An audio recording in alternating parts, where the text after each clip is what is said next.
ஓம் சக்தி. ஓம் ஆதிபரா சக்தி. ஓம் சக்தியே, மறுவூர் அரசியே, நல்லதே நினைப்போம், நல்லது மட்டுமே நினைப்போம். சக்தி வாக்கு பிள்ளைகளுக்கு இந்த ஆதி சக்தியின் ஆசீர்வாதம் என்றுமே முழுமையாக கிடைக்கும். என் அன்பு பிள்ளையே, இன்று ஒரு முக்கியமான செய்தியோடுதான் உன் அன்னை உன்னிடம் பேச வந்திருக்கிறேன். என் செல்ல பிள்ளையே, உன்னுடைய வாழ்க்கையில் உனக்கான பல பிரச்சனைகளுக்கு முக்கியமான காரணமாக இருக்கக்கூடிய ஒரு விஷயத்திற்கு நிரந்தரமான தீர்வினை உன் அம்மா கொண்டு வந்திருக்கிறேன். என் குழந்தையே, நான் சொல்கின்ற இந்த 2 பொருளை உன்னுடைய பூஜை அறையில் நீ மறைத்து வைத்தால் போதும். என் குழந்தையே, உன் வாழ்க்கையில் நீ எதிர்பார்க்காத நல்ல மாற்றங்கள் எல்லாம் நடக்கும். நீ வேண்டியது, விரும்பியது உன்னிடம் நிச்சயமாக வந்து சேரும். தாயானவளின் வாக்கு ஒருபோதும் பொய்யாகாது. உடனடியாக நடக்கும் என்று நினைத்தால் அது உன்னுடைய தவறு. ஆனால் இதனை தொடர்ந்து நீ செய்து கொண்டிருந்தால் உன் வாழ்க்கையில் நிச்சயமாக படிப்படியாக முன்னேற்றங்கள் வந்து கொண்டே இருக்கும்.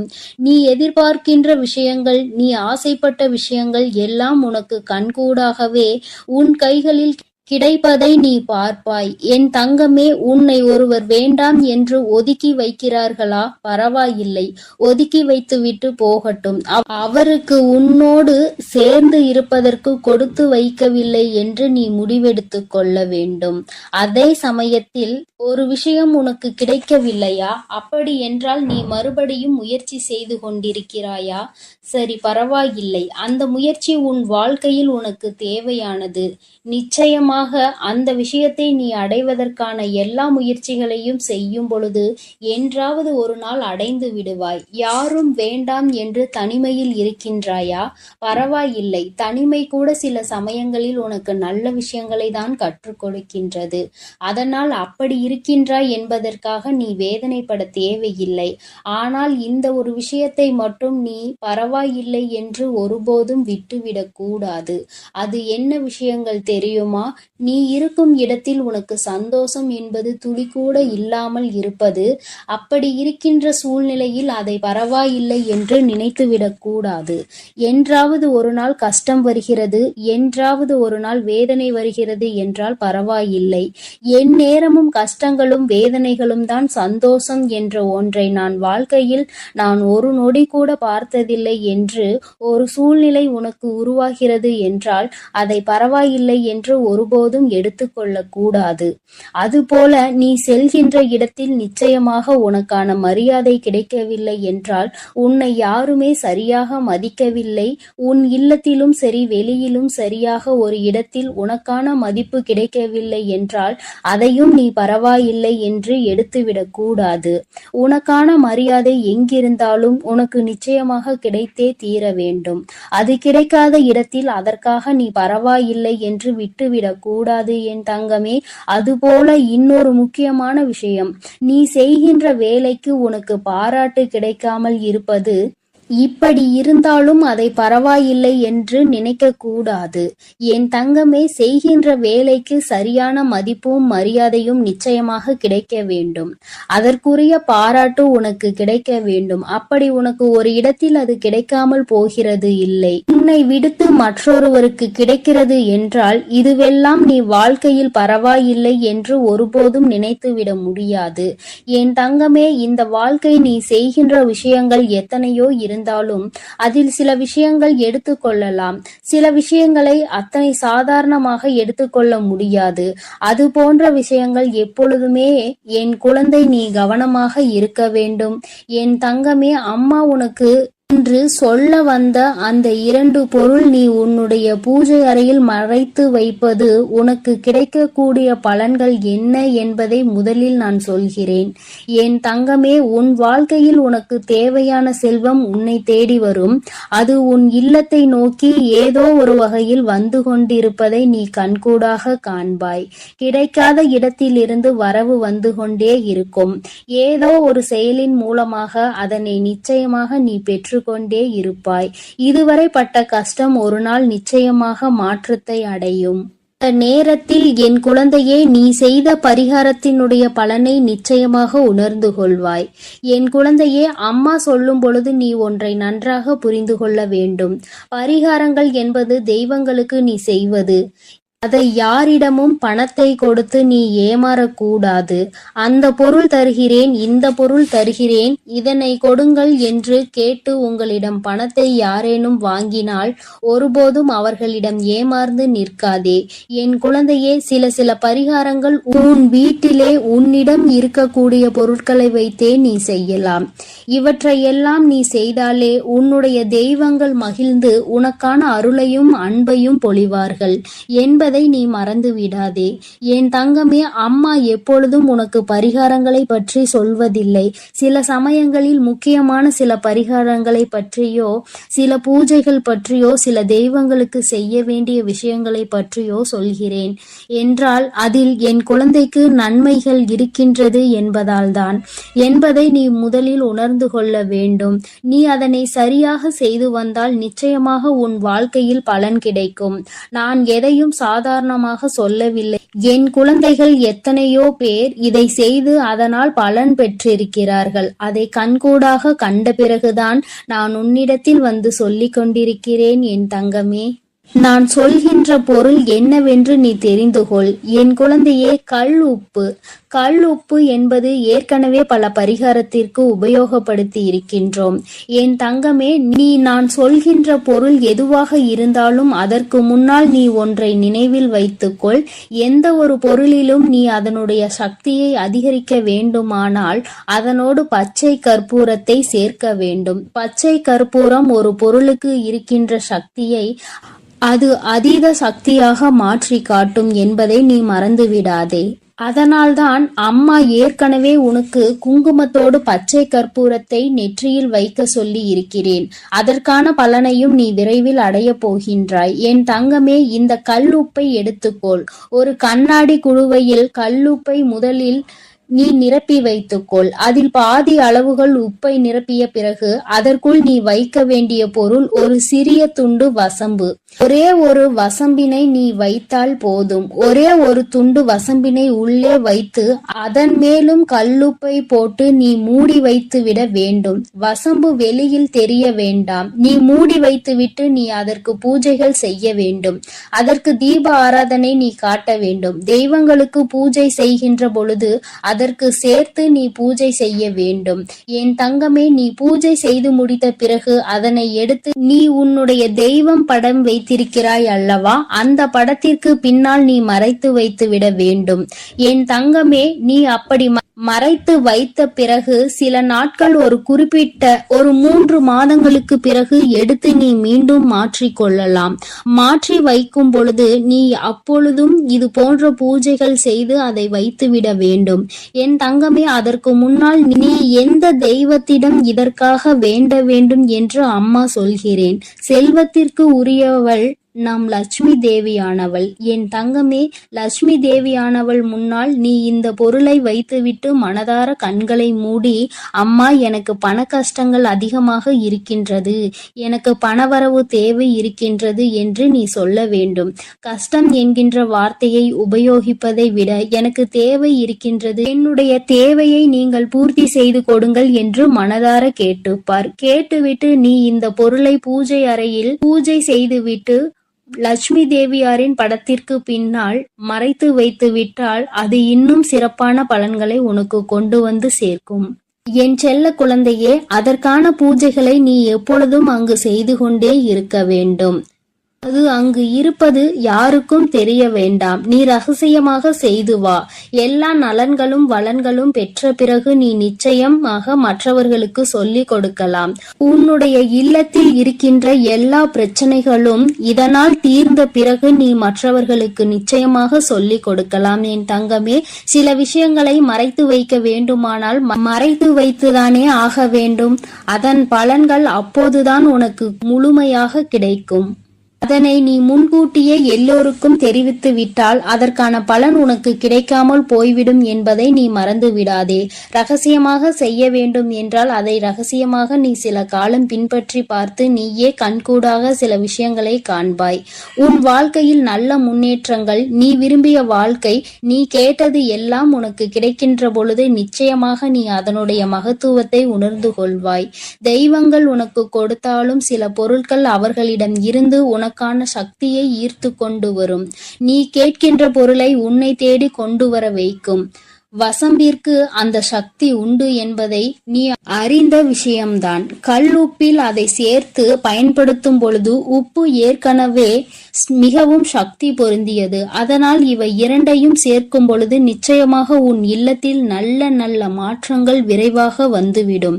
என்னுடைய குழந்தை, நீ ஒருமுறை இந்த வராகி அம்மாவிற்காக இதனை பின்பற்றி பார்த்து நீ முன்னேற்றம் அடைந்தால் அதை கண்டு சந்தோஷப்படுவது என்னை அன்றி வேறு யாரும் கிடையாது என் தங்க பிள்ளையே, என் செல்லமே. அதனால் நான் சொன்னதை நீ சரியாக பின்பற்றி விட்டால் உன்னுடைய குடும்பத்தில் இருக்கும் அத்தனை பிரச்சனைகளும் தீர்ந்து நீ சந்தோஷமான வாழ்வை வாழ தொடங்கி விடுவாய் என் தங்கமே. அதனால் தைரியத்தோடும் நம்பிக்கையோடும் நீ இதை செய்துவிடு என் செல்ல குழந்தையே. நீ எதற்காகவும் கலங்காதே. நான் உன்னோடுதான் இருக்கிறேன். நான் உனக்காகவே இருக்கிறேன் என் தங்க பிள்ளையே. நீ நல்லதையே நினை. நான் எப்பொழுதும் உனக்கு நல்லதை மட்டுமே செய்து கொடுக்கிறேன். என் அன்பு குழந்தையே, உன் மனதில் இருப்பதை நான் அப்படியே சொல்லட்டுமா? நீ என்ன யோசிக்கிறாய்? என்ன செய்ய திட்டமிட்டுள்ளாய்? என்னவெல்லாம் செய்ய போகிறாய்? அதற்கு பிறகு உன் வாழ்வில் என்ன நிகழப் போகிறது என எல்லாவற்றையும் வரிசையாக சொல்ல போகிறேன். கேட்ட பின் நீயே ஆச்சரியப்படத்தான் போகிறாய். தூக்கி எறியவும் முடியாமல், விலகிச் செல்லவும் முடியாமல், வெறுத்து ஒதுக்கவும் முடியாமல், நொடிக்கு நொடி நினைத்து வருத்தப்படக்கூடிய அளவிற்கு உன்னுடைய வாழ்விலும் ஒரு உறவு இருந்து கொண்டுதான் இருக்கிறது. ஆனால் அவர்களை நீ ஆழமாக நேசித்து விட்டாய். என்ன செய்வது என்று தெரியாமல், வாழ்க்கையில் அடுத்து என்ன நடக்கும் என தெரியாமல் தானே தவிக்கிறாய். வருந்தாதே என் செல்லமே. தவறு செய்பவர்களுக்கு ஒரு தண்டனை இருக்கத்தான் செய்கிறது. அவர்களது கர்மா அவர்களை அவ்வளவு சுலபமாக விட்டுவிடாது. இருந்தாலும் எனது அன்பு குழந்தையான உனக்காக உன் வராகி அன்னை அதையெல்லாம் சரி செய்து அந்த உறவையும் உன்வசம் கொண்டு வந்து சேர்ப்பேன். உன் குடும்பத்தில் உள்ள எல்லோரும் உன் உண்மையான அன்பை புரிந்து கொண்டு உன்மேல் உண்மையான பாசத்தோடும் அக்கறையோடும் இருக்கும்படி நான் செய்கிறேன். பொய் பேசுபவர்களுக்கு என்ன தண்டனை தெரியுமா? அவர்கள் உண்மை பேசும்போது ஒருவரும் நம்ப மாட்டார்கள். இதுவே அவருக்கான சிறப்பான தண்டனைதான். அளவில்லாத அன்பாக இருந்தாலும் எல்லோருக்கும் நீ அளவோடு கொடுத்தால்தான் அதற்கு மதிப்பு என் தங்கமே. யாராவது உன்னை தவிர்த்து விட வேண்டும் என நினைப்பது நீ உணர்ந்தாலே அவர்களை தொந்தரவு செய்யாமல் இருந்துவிடு தங்கமே. அவர்கள் எந்த தூரத்தில் வைக்க நினைக்கிறார்களோ அந்த தூரத்தில் நீ இருந்துவிடு. கூடிய விரைவில் உன் வாழ்க்கை மாறத்தான் போகிறது. அழகும் அன்பும் அழகாக நிறைந்த வாழ்க்கையை நான் உனக்கு தரப்போகிறேன். அப்பொழுது ஒன்றுமே இல்லாத இந்த விஷயங்களுக்காகவா நாம் கவலைப்பட்டோம் என்று இப்பொழுது நடப்பதையெல்லாம் நினைத்து அப்பொழுது மனம் சிலிர்த்து தான் போகப் போகிறாய். நீ எதை நினைக்கிறாயோ அதுதானே உன் மனதில் மீண்டும் மீண்டும் யோசனையாக வருகிறது. அது நல்லதோ கெட்டதோ அதை பற்றி நீ சிந்தித்து விட்டால் போதும். மீண்டும் மீண்டும் அதை பற்றிய நினைவுகள் தான் வந்து உன்னை பாடாய்படுத்துகிறது. நீ எதற்காகவும் வருந்தாதே. கடந்த காலத்தை நினைத்து வருந்துவது கடுகளவு கூட உனக்கு உபயோகம் படாது. தகுதியற்ற விதண்டாவாதம் பிடிவாதம் செய்யும் மனிதர்களோடு பழகுவதை விட தனியாக இருப்பதே மேல் என்று என்னை நோக்கி வா. துன்பத்தில் இருந்தாலும் யார் ஒருவர் மற்றவருக்கு துன்பம் நினைக்காமல் வாழ்கின்றாரோ அவர்கள்தான் உலகில் உயர்ந்த மனிதர்கள். என் அன்பு குழந்தையான நீ இப்பொழுது அளவில்லாத துன்பத்தில் வாடி வதங்குகிறோமே என மற்றவர்களுக்கு பழி சொல்ல நினைக்காதே. உனக்கான நல்லதை நான் செய்து கொடுக்கிறேன். உன் வார்த்தைகளின் அருமை பெருமை தெரிந்தவர்களிடம் மட்டும் வாதம் செய்தால் போதும். வார்த்தைகளின் மதிப்பு தெரியாதவர்களிடம் மௌனமாக இருந்துவிடு. உன்னை சார்ந்த மற்றவர்களின் செயல்களை மாற்ற முயற்சித்து நீ மனவேதனை அடைவதை விட அவர்கள் அப்படித்தான். வராகி அன்னை பார்த்து கொள்வாள், எல்லா விஷயத்தையும் சரி செய்வாள் என்று என்னிடம் பொறுப்பை ஒப்படைத்துவிட்டு நிம்மதியாக வாழ பழகு. உனக்கு நல்லது எங்கிருந்தாலும் நீ நீயாகவே இருந்தால் உன் வாழ்க்கையை ஒருபோதும் இழக்க மாட்டாய் என் செல்லமே. அதிக பொறுமை உள்ளவர்களால் மட்டும்தான் காரியம் சாதிக்கும் திறமை இருக்கும். நீயும் கொஞ்சம் பொறுமையோடு இரு. உனக்கான விஷயங்களை எல்லாம் நான் சிறப்பாக நடத்தி கொடுக்கிறேன். பயமும் நடுக்கமும் கவலையும் இப்போது உனக்கு வேண்டாம் என் செல்லமே, இவை எல்லாவற்றையும் நீதான் உனக்குள் உருவாக்கிக் கொள்கிறாய். கவலைகள் என்பது 2 வகையானது மட்டும்தான் வந்து சேரும். ஒன்று கடந்த கால நினைவுகளாக வந்து சேரும். கஷ்டங்கள் இல்லை என்றால் எதிர்காலம் என்ன ஆகப் போகிறதோ என்ற பயத்தோடு வந்து சேரும். கவலைகள் உன் மனதில் எப்படிப்பட்ட கவலைகள் இருந்தாலும் தூக்கி எறிந்து பார். உன் வாழ்க்கையில் நிச்சயம் நீ முன்னேற்றம் அடைவாய். நீ நினைத்த காரியம் ஒன்றை இப்பொழுது நான் உனக்காக நிறைவேற்றி தரப்போகிறேன். மகிழ்ச்சியாக இரு. எந்த தடை வந்தாலும் உனக்கானதை நிச்சயம் நான் நிறைவேற்றி வைப்பேன். என் செல்லமே, உனக்குள் நான் தான் இருக்கிறேன் என்பதை அறியாமலே என்னை எங்கெங்கோ தேடி செல்கிறாய். உன் அருகில் நான் இருப்பதை நீ மறந்து விட்டாயா? ஒவ்வொரு நாளும் உன் மனதில் இருக்கும் பிரச்சனைகளையும் கஷ்டங்களையும் என்னிடம் சொல்லி அழுகிறாய். அதை பார்க்கும் பொழுது உன் தாயான என் மனமே வலிக்கிறதே. இதோ உன் பிரச்சனைகளை நான் சரி செய்து விடுகிறேன். எதை கண்டும் நீ வருந்தாதே. யாருக்காகவும் நீ பயப்படாதே. உன்னோடு நான் இருக்கும் வரை எவருடைய தீய செயல்களையும் உன்னை அண்ட விட மாட்டேன். என் தங்கமே, எதற்காக இப்படி கவலைப்பட்டு கலங்குகிறாய்? நீ யாரையும் நம்பி இங்கு பிறக்கவில்லை. உன் வாழ்க்கையை நீதான் வாழ வேண்டும். அதில் வரும் பிரச்சனைகளை நீதான் சரி செய்ய வேண்டும். அதற்காக எல்லாம் ஏன் கவலைப்படுகிறாய்? ஏன் கண் கலங்குகிறாய்? கண்ணீர் வடிப்பதால் எதுவும் மாறாது என் தங்கமே. நீ மௌனமாக இருப்பதை பார்த்து இங்கு யாரும் கவலைப்பட போவதில்லை. ஆனால் அதை நினைத்து நான் கவலைப்படுகிறேன். அதை நினைத்து நீ சந்தோஷமாக இரு என் தங்கமே. நீ மௌனமாக இருப்பதை பார்த்து எனக்குத்தானே மனது வலிக்கிறது. உன்னுடைய துன்பங்களையும் கஷ்டங்களையும் துயரங்களையும் அறிந்து நான் உனக்காக கவலைப்பட்டேன் என்றாலே போதும். உனக்கான விஷயங்களை சரி செய்ய போகிறேன் என்பதுதான் அர்த்தம். ஒரு செயலில் இறங்கிய பிறகு நீ எதற்கும் பயந்து பின்வாங்காதே. உன்னோடு நான் இருக்கிறேன். துணிந்து வா. நீ என் மீது வைத்திருக்கும் நம்பிக்கையையும் பக்தியையும் பாசத்தையும் கண்டு என் மனம் குளிர்ந்து போகிறது. உனக்கு என்ன வேண்டுமானாலும் என்னிடம் கேள். உனக்காக நான் அதை நடத்தி கொடுக்கிறேன். உன் நல்ல மனதிற்கு ஏற்றாற் போலவே உன் வாழ்க்கையை நல்லபடியாக நான் மாற்றி அமைக்கிறேன். நீ விரும்பியதை எல்லாம் உன் கைகூடி வரப்போகிறது என் செல்லமே. உனக்கு சொந்தமான விஷயம் எதுவும் உன்னை விட்டு எங்கேயும் போகாது. கவலைப்படாமல் சந்தோஷமாக இரு. நீ நினைக்கும் காரியம் எங்கு நடக்காமல் போய்விடுமோ என்றுதானே பயந்து கொண்டிருக்கிறாய்? கவலைப்படாதே. அதை நீ நினைத்தவாறே நான் உனக்கு நடத்தி கொடுக்கிறேன். உன் மனம் முழுவதுமாக நான் வந்து அமர்ந்து விட்டேன் என் செல்லமே. அதன் மூலமாகவே என் பரிபூரண அருளும் உனக்கு கிடைத்து விட்டது. எனது அருளும் ஆசியும் உனக்கு துணையாக இருக்கும் பொழுது நீ ஏன் வருந்துகிறாய்? உன்னுடைய உள்ளத்திலும் இல்லத்திலும் நான் இருக்கும் வரை எந்த குறையும் உனக்கு வரவிட மாட்டேன் என் செல்லமே. உன் பண கஷ்டத்தையும் அதனால் உனக்கு வந்த மன கஷ்டத்தையும் நான் தீர்த்து வைக்கிறேன். உன் மனம் எதற்காக வருந்துகிறதோ அந்த விஷயத்தை எல்லாம் சுக்கு நூறாக உடைத்து நான் தூள் தூளாக மாற்றி விடுகிறேன் என் தங்கமே. எந்த உருவத்திலாவது வந்து உனக்காக உதவி செய்த நிச்சயமாக நான் உன்னை காப்பாற்றுவேன். உன் நல்ல மனதிற்கு ஏற்றாற் போலவே உனக்கு எல்லாமே நல்லபடியாக தான் நடக்கப் போகிறது. உனக்கு அடைக்கப்பட்ட அத்தனை கதவுகளையும் நான் திறக்கப் போகிறேன் என் செல்லமே. உனக்கு பிரச்சனை என்று ஒன்று வந்துவிட்டால் நீ அழைக்காமலே நான் உனக்காக ஓடி வருவேன். அப்படி இருக்கும் பொழுது இப்பொழுது உன்னை சோதனைகளும் சூழ்ச்சிகளும் சூழ்ந்து இருக்கும் பொழுது நான் எப்படி உன்னை காப்பாற்றாமல் விட்டு விடுவேன்? உன் கஷ்ட காலங்களை எல்லாம் இன்று நான் முடிவுக்கு கொண்டு வருகிறேன். நீ இழந்ததை எல்லாம் திரும்ப பெறப்போகிறாய் என் செல்லமே. உன் கஷ்டங்கள் எல்லாம் முடிவுக்கு வந்து இந்த நாள் முதலே உன்னுடைய தேவைகளும் நிறைவேறப் போகிறது. நான் எப்போதும் உன்னுடன் தான் இருக்கிறேன். இனி நீ வாழ்வில் நடப்பது எல்லாம் உனக்கு நல்லதாகவே நடக்கப் போகிறது. என் மீது முழு நம்பிக்கை வைத்து எப்பொழுதும் உன் பிரச்சனைகள் எல்லாம் என்னிடம் கூறினாயோ அப்பொழுதே உன் பிரச்சனைகளை எல்லாம் சரி செய்ய நான் தொடங்கிவிட்டேன். இப்பொழுது எல்லாமே சரியாகி உன் வாழ்க்கை மகிழ்ச்சியாக மாறப்போகிறது.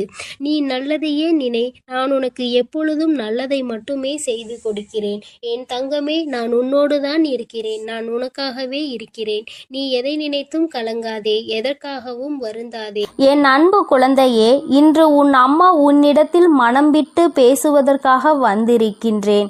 என் தங்கமே, சில விஷயங்களை வெளிப்படையாகவே பேசிவிடலாம். என் பிள்ளைக்கு ஒரு ஆறுதலை கொடுத்து விடலாம் என்றுதான் உன் அம்மா இன்று உன்னை தேடி வந்திருக்கிறேன். வாழ்க்கையில் வரும் நோயோடு இருந்து கொண்டிருக்கிறாய். சுற்றி முற்றிலும் நீ எதிர்பார்த்தாலும் அது உனக்கு தேவையில்லாதது போன்ற ஒரு உணர்வு உனக்குள் இருந்து கொண்டிருக்கிறது. வாழ்க்கையில் எதுவுமே வேண்டாம், தனிமையாக இருந்தால் போதும் என்ற மனநிலையோடு என் பிள்ளை நீ இருந்து கொண்டிருக்கின்றாய். ஏனென்றால் உன் வாழ்க்கையில் உனக்கு ஏற்பட்ட சம்பவம் அப்படிப்பட்டது. உன்னால் அதனை மறக்க முடியாமல் நீ தவித்து நின்று கொண்டிருக்கிறாய். அப்படி என்ன நிகழ்வு உன் வாழ்க்கையில் நடந்துவிட்டது? நீ இந்த அளவிற்கு வேதனைகளை மட்டுமே நினைத்து கொண்டிருக்கிறாய். அது மிகப்பெரிய காரணமாக இருக்க வேண்டும். என் தங்கமே, நீ அந்த விஷயத்தில் எந்த அளவிற்கு முயற்சி செய்திருக்கிறாய்? அன்பிற்காக என் பிள்ளை நீ ஏங்கி தவித்த நேரத்தில்தான் உன்னை தேடி ஒரு உறவு வந்தது. என் தங்கமே, அந்த உறவு அன்று உன்னிடத்தில் காட்டிய அன்பு எவ்வளவு பெரியது! இதைவிட நம்மை யாரும் நேசிக்க முடியுமா என்று நீ நினைக்கின்ற அளவிற்கு உன் மீது அன்பை அள்ளி கொட்டியது. உனக்கு ஒன்று என்றால் தன்னை விட வேறு யாரும் துடிக்க முடியாது என்கின்ற அளவிற்கு உன்னிடத்தில் நன்றாகவே தன்னுடைய அன்பை வெளிப்படுத்தியது. அன்று உன்னிடத்தில் அத்தனை நெருக்கமாக அந்த உறவு இருந்தது. எப்பொழுதுமே உன்னிடத்தில் சிரிப்பை தவிர வேறு எதையும் காணக்கூடாது என்று உன் மீது அத்தனை தெளிவான ஒரு அன்பு வைத்திருந்தது. உன் மீது அவர்கள் காட்டிய அக்கறை உன்னால் மறக்க முடியாது ஒரு நிகழ்வாக இருந்து கொண்டிருக்கிறது. இன்னமும் இந்த வாழ்க்கை உனக்கு வேண்டும் என்று நீ ஏங்கி தவிக்கின்ற அளவிற்கு அத்தனை சந்தோஷங்களும் உனக்கு கிடைத்தது. சில நாட்கள் மட்டும்தான் அது உனக்கு நீடித்தது. இப்பொழுது உன்னுடைய மனநிலை எப்படி இருக்கிறது தெரியுமா? அந்த உறவு உனக்கு தந்த காயம் எந்த அளவிற்கு பெரிதாக உன் மனதிற்குள் தேங்கி கிடக்கின்றது என்று தெரியுமா? அன்று உன்னை விட வேறு எதுவும் இல்லை, நீ மட்டுமே உலகம் என்று விரும்பிய அந்த உலகம் இப்பொழுது உன்னை வெறுக்கின்றது. அன்று உன்னை ரொம்ப மிகவும் நெருக்கமாக அதிகமாக அந்த உள்ளம் நெருங்கி வந்தது. இப்பொழுது உன்னை விட்டு விலகி செல்கின்றது. அன்று உன்னை பார்த்து சிரித்த அந்த உள்ளம் இன்று உன்னை பார்த்து கோபம் கொள்கிறது. அன்று உன் மீது அதிக அக்கறை கொண்ட அந்த உள்ளம் இன்று உன்னை அனாதையாக்கி விட்டு சென்றிருக்கிறது. உன் வாழ்க்கையை விட்டு விலகி சென்றதோடு மட்டுமல்லாமல் உன் மீது அதிகமான குறைகளை சொல்லிவிட்டு சென்றதுதான் உன்னால் தாங்க முடியாததாக இருக்கிறது.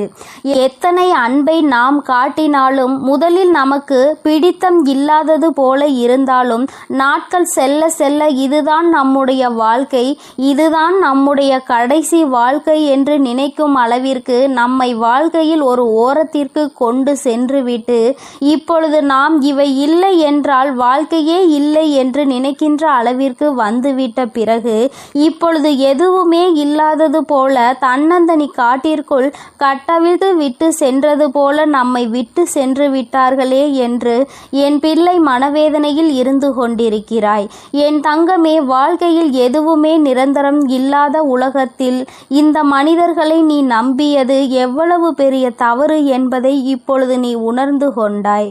அன்பினை உனக்கு காட்டினாலும் எத்தனையோ பாசத்தோடு உன்னிடம் இருந்தாலும் ஏதோ ஒரு சிறு விஷயம் அல்லது மனதிற்குள் ஏற்படுகின்ற ஒரு சிறு மனக்குழப்பமும் உன்னை அவர்கள் வாழ்க்கையில் இருந்தே தூக்கி எறிய செய்துவிட்டது. இதை பற்றியும் அந்த நேரத்தில் அவர்கள் சிந்திக்க மாட்டார்கள். இது நம் வாழ்க்கை அல்ல என்று அவர்கள் உணர்ந்து கொண்ட அந்த நேரத்தில் உன்னை தன்னுடைய வாழ்க்கையில் எந்த சூழ்நிலையிலும் இனி உன்னுடைய தொடர்பு வேண்டாம் என்று துண்டித்து விடுவார்கள். என் தங்கமே, என்னதான் முயற்சி செய்தாலும் அதை ஏற்றுக்கொள்கின்ற அந்த மனப்பக்குவம் அங்கே இருக்காது. தன்னுடைய மனதை கல்லாக்கி விடுவார்கள். என் தங்கமே, இது போன்ற ஒரு சூழ்நிலையில்தான் இப்பொழுது நீ இருந்து கொண்டிருக்கின்றாய். அன்புக்காக ஏங்குகின்ற இந்த ஒரு இதயம் அனாதையாக தான் இருக்கும் என்று என் பிள்ளை நீ நினைக்க தொடங்கிவிட்டாய். என் தங்கமே, அம்மா சொல்கின்றது உன்னுடைய வாழ்க்கையில் நடந்தது உண்மைதானா என்று ஒருமுறை சிந்தித்து பார். என் தங்கமே, இவை எல்லாவற்றிற்கும் மேலாக நீ புரிந்து கொள்ள வேண்டிய விஷயம் ஒன்று இருக்கிறது. அது என்ன தெரியுமா? எந்த அன்பு உன்னிடத்தில் இருந்தால் நீ சந்தோஷமாக இருப்பாய் என்று நினைத்தாயோ, அந்த அன்பு உனக்கு வாழ்நாள் முழுவதும் கிடைக்க வேண்டும் என்று ஏங்கினாயோ, அந்த அன்பு இப்பொழுது இன்னொருவருக்கு கிடைத்திருக்கிறது என்பதுதான் உண்மை. உன்னை போலவே ஏமாறுவதற்கு இன்னொருவர் அங்கே தயாராகி கொண்டிருக்கிறார் என்பதுதான் உண்மையாகும். என் தங்கமே, நீ தப்பித்து கொண்டாய் என்பதை நினைத்து முதலில் மனதிற்குள் தெளிவை வளர்த்திக்கொள். இந்த சூழ்நிலையிலாவது நம்முடைய வாழ்க்கையில் இருந்து நாம் தப்பித்து கொண்டோமே, நமக்கான சரியான பாதை எது, தவறான பாதை எது என்பதை நாம் கண்டுகொள்வதற்கான ஒரு வாய்ப்பு நமக்கு கிடைத்திருக்கிறது என்பதை முதலில் நீ புரிந்துகொள். என் தங்கமே, நீ கடந்து வந்த பாதைகள் அனைத்தும் உனக்கு கஷ்டத்தை கொடுத்தது. இன்று நினைத்து அதனை நினைத்து நீ வருத்தப்படுவதை விடு. இப்பொழுதே அந்த கஷ்டத்தை நீ அனுபவித்து அதிலிருந்து தப்பித்து கொண்டாய் என்று நீ நினைத்து சந்தோஷப்பட வேண்டும். என் தங்கமே, நீ ஒரு முறை சிந்திக்க வேண்டும். என் தங்கமே, எல்லா சூழ்நிலைகளிலும் உனக்கு சாதகமாக அமையாது. ஆனால் இப்பொழுது நீ ஏற்படுத்தி கொண்டிருக்கின்ற இந்த சூழ்நிலை உனக்கு சாதகமான சூழ்நிலை. அம்மா 2 விதமான மனநிலையை உனக்கு சொல்கிறேன். இதில் எந்த மனநிலையில் உன் வாழ்க்கையில் இப்பொழுது நடந்த விஷயம் இருக்கிறது என்பதை நீ ஒருமுறை சிந்திக்க வேண்டும். ஒன்று, உன் பக்கம் தவறு இருந்து அந்த உறவு உன்னை விட்டு பிரிந்து சென்றிருந்தால் உன்னுடைய நிலைமை வேறு. இன்னொன்று, உன் மீது எந்த தவறுமே இல்லாமல் உன் மீது சிறிது அளவு கூட குற்றம் சுமத்த முடியாத சூழ்நிலை இருக்கும் பொழுது அந்த உறவு உன்னை விட்டு பிரிந்து சென்றது என்றால் அதனுடைய மனநிலை வேறு. என் தங்கமே, முதலில் சொன்னது போல உன் வாழ்க்கையில் நடந்திருந்தால், தவறு உன் பக்கம் இருந்தால் நிச்சயமாக அந்த உறவை தேடி செல்ல வேண்டியது உன்னுடைய பொறுப்பு. அவர்களை தேடி அவர்களிடம் உன்னுடைய உணர்வுகளை புரிய வைப்பது, உன்னுடைய தவறுக்காக மன்னிப்பு கேட்பதும் உன்னுடைய பொறுப்பு. நிச்சயமாக நீ அதை செய்தாக வேண்டும். அதே சமயத்தில் உன் மீது எந்த தவறும் இல்லாமல் உன்னை விட்டு விலகி ஒருவர் சென்றிருக்கிறார்கள். ஆனால் நிச்சயமாக என் குழந்தை, நீ புரிந்து கொள்ள வேண்டியது தப்பித்து கொண்டோம் என்கின்ற ஒரே ஒரு விஷயத்தை மட்டும்தான். அன்பை காட்டினார்களே என்று நீ நினைக்கலாம், அதிகமான அக்கறை கொண்டார்களே என்று நீ நினைக்கலாம். என் தங்கமே, மனித மனம் பச்சோந்தி போன்றது. ஒன்றை விட இன்னொன்று சிறப்பாக கிடைக்கிறது என்றால் அங்கே தாவி சென்று ஓடிவிடும். அவர்கள் நேரத்தில் தனக்கான சந்தோஷத்தை மட்டும்தான் எதிர்பார்க்கிறார்கள். அதே சமயத்தில் இன்னும் சிலர் இருக்கின்றார்கள், உன்னை எந்த நாட்கள் வரைக்கும் பயன்படுத்த முடியுமோ அதுவரை பயன்படுத்திவிட்டு அவர்களின் கவனம் எல்லாம் வேறொன்றின் மீது திரும்பிவிடும். இதைவிட நன்றாக இருக்கின்ற ஒன்றின் மீது அவர்களின் கவனம் சென்றுவிடும். இது போன்ற குணநலங்களை கொண்டவர்கள் நிறைய பேர் இருக்கிறார்கள். இது போன்ற ஒருவரிடம் சிக்கி கொண்டாய் என்பதை மனதில் நினைத்து கொண்டு இப்பொழுது தப்பித்து கொள்வதற்கான ஒரு வாய்ப்பு கிடைத்தது, நாம் இப்பொழுது தப்பித்து விட்டோம் என்று நினைத்து உன் மனதிற்குள் சந்தோஷத்தை நீ எடுத்துக்கொள்ள வேண்டும். என் தங்கமே, நமக்கு தப்பிப்பதற்கான வழி கிடைத்தது இல்லை என்றால் பெரிதளவில் ஏதேனும் பிரச்சனைகளை சந்திக்க வேண்டி வந்திருக்கும் என்பதை நீ புரிந்து கொள்ள வேண்டும். உன்னுடைய வாழ்க்கையில் நீ செய்ய நினைக்கின்ற செயல்கள் எல்லாமே சரியாக தான் சென்று கொண்டிருக்கிறது. என்ன நடந்தாலும் சரி, எல்லாவற்றையும் எதிர்கொள்ள வேண்டும் என்ற மனப்பக்குவம் உனக்குள் இப்பொழுது வந்திருக்கிறது. இந்த வாழ்க்கை துணையை நீ கடைசி வரைக்கும் கொண்டு செல்ல வேண்டும் என்று நினைத்தால் அது உனக்கு காயங்களை மட்டும்தான் கொடுக்கும் என்பதை நீ சில நேரங்களில் புரிந்து கொள்வாய். என் தங்கமே, இப்பொழுது அதிலிருந்து தப்பித்திருக்கிறாய். வாழ்க்கையில் அகல பாதாளத்திற்கு செல்ல வேண்டி இருந்திருக்கிறது. அந்த நிலையில் இருந்து இப்பொழுது நீ வெளியே வந்திருக்கிறாய் என்பதை முதலில் புரிந்து கொள். என் தங்கமே, ஒருவரிடம் காரணங்களே சொல்லாமல் ஒருவரை ஒதுக்கி வைப்பது, ஒருவரை நிச்சயமாக தள்ளி வைப்பது மிகப்பெரிய தவறாகும். தேடி தேடி ஒருவரை வாழ்க்கையில் இருந்து தள்ளி வைப்பது தவறான செயலாகும். அது போன்ற உறவுகளை ஒருபோதும் உன் அருகில் சேர்க்கக்கூடாது. எந்த வாய் நீ இல்லை என்றால் நான் உயிர் வாழ மாட்டேன் என்று சொன்னதோ, அதே வாய் நீ இருந்தால் நான் உயிரோடு இருக்க மாட்டேன் என்று சொல்கின்ற நிலைமைக்கு வந்திருக்கிறார்கள் என்றால் அவர்கள் மனதில் உண்மையான அன்பு என்ற ஒன்று சிறு துளி அளவு கூட இல்லை என்பதை நீ புரிந்து கொள்ள வேண்டும். தேவையில்லாத செயல்களுக்காக என் தங்கமே, உன் மனதை நீ வேதனைப்படுத்தி கொள்ளக்கூடாது. உன்னை நம்பி ஒரு குடும்பம் இருக்கிறது. உன்னை நம்பியே தன்னுடைய வாழ்க்கையை அவர்கள் அர்ப்பணித்து இருக்கிறார்கள். நீ எதையாவது செய்து அவர்களை வாழ்க்கையில் முன்னேற்ற வேண்டும். எந்த ஒரு காரணத்திற்காகவும் தேவையில்லாத ஒரு விஷயத்திற்காக உன் மனதை போட்டு குழப்பி அவர்களை நடுத்தெருவில் விட்டுவிடக் கூடாது. நம்பி அவர்களை காப்பாற்ற வேண்டியது உன்னுடைய பொறுப்பு அல்லவா? தேவையில்லாத எண்ணங்களை விடுத்து என் பிள்ளை, நீ வாழ்க்கையில் நல்ல நிலையை அடைய வேண்டும். இந்த தாயானவள் வாக்கு உனக்கு புரிந்திருக்கும் என்று நான் மனதார நம்புகிறேன். என் அன்பு குழந்தைக்கு இந்த தாயானவளினுடைய ஆசீர்வாதங்கள் எப்பொழுதுமே முழுமையாக கிடைக்கும். என் தங்கமே, அதனால் நீ எதற்காகவும் கலங்காதே, எதை நினைத்தும் வருந்தாதே. நீ நல்லதையே நினைத்தால் உன் வாழ்வில் எப்பொழுதும் உனக்கு நல்லது மட்டுமே நடக்கும். என் அன்பு குழந்தைக்கு இந்த ஆதிபராசக்தியின் அன்பும் ஆசீர்வாதமும் முழுவதுமாக கிடைக்கும். ஓம் சக்தி, ஓம் ஆதிபராசக்தி.